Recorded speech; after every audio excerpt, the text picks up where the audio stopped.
hand positioning for heavy club training. That is what we're going to talk about in today's video. What's going on, guys? Carlos here. Today I wanted to touch on a topic that I don't think is talked about enough, and that's hand positioning when it comes to your heavy club training. Now, because a lot of people who do club training also do mace training, a lot of people stay in this stacked hand positioning for a lot of their movements. I'm going to perform these movements in this half kneeling position, which is a variation that I think you should explore, but I think that's another video. But for the most part, a lot of people that come from mace training get into steel club training and they stay in this stacked hand position because this is what everyone sees. This is what's pretty traditional. This is what we've seen in old videos with Gadas, with mace training, even club training. However, there is another hand position that I like to utilize whenever I do heavy club training. Now, first off, let's define exactly what is heavy club training, or at least what I consider to be heavy club training. To me, heavy club training is anytime the weight is heavy for you. It could be 10 pounds, it could be 15 pounds. It does not necessarily need to be 45, 50, or 60 pounds, but it's a weight that is uncomfortable for you to control with a single hand.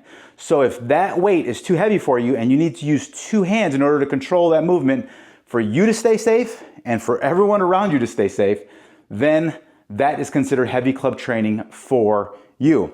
Today, I am using an AddX club. This club is loaded to 5, 10, 15, 25, plus 7, roughly 32-ish pounds.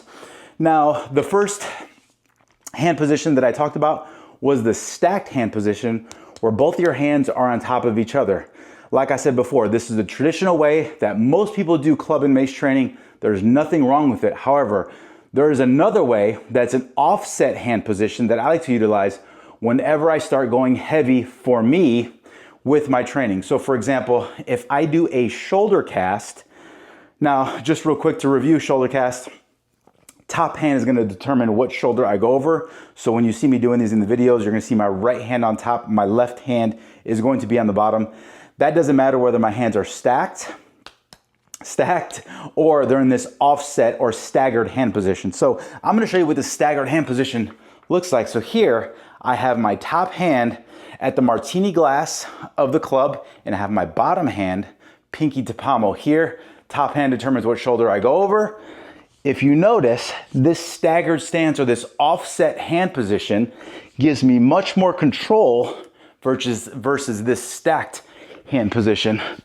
Now, both of them bring different levels of complexity to the movement, and it definitely changes up the workout. However, I think both hand positions are something that you should play with whenever you're doing club training. Where this can also come into play is if you have an AddX arc. Let me get one.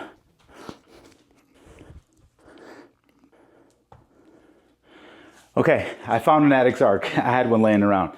If you have an AddX arc and you want to perform these movements, this is where I think this offset hand position or this staggered hand position really helps, because it allows you to choke up on the club and have more control. So if I wanted to do a shoulder cast, for example, with the AddX arc, because this lever is so long, it does make things a little difficult, and the complexity definitely increases.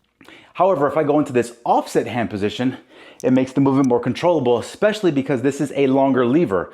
Now, anytime that I do travel, I usually bring this arc with me just because it serves as my mace and my club training. So this hand position definitely changes a lot of what it is that I'm doing. For example, if I wanted to do some sort of two-handed shield cast with my arc, I can do so with two hands if I like. If I want a staggered stance and do a shield cast or a 360, whatever you want to call it with the arc, because it's shorter, a lot of people change the names, whatever you prefer. But as you can see, the staggered stance or these offset hand positioning definitely changes things up. And I think it's something that you should explore if you're doing club or mace training. Guys, that's all we have for today. If you guys have any questions about this, please leave them in the comments. Be happy to answer all this stuff. That's all we got. Thanks a lot.